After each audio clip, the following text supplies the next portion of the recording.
Hello friends, my name is Mahak and now I will show you how to make face shield. Are you ready? Let's start. First we have to take one shield and then we have to put it in the two papers, then it's like this. And then we have to fold it like this and make two holes in the two sides.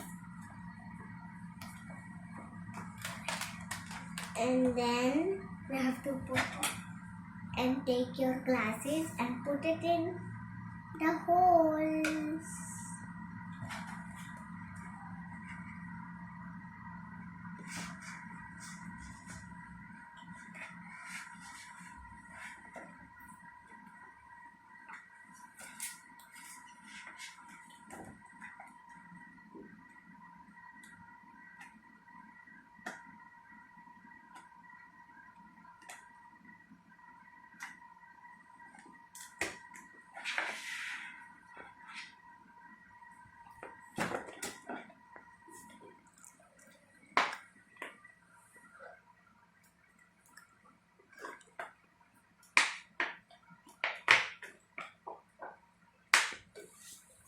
And now your face shield is ready.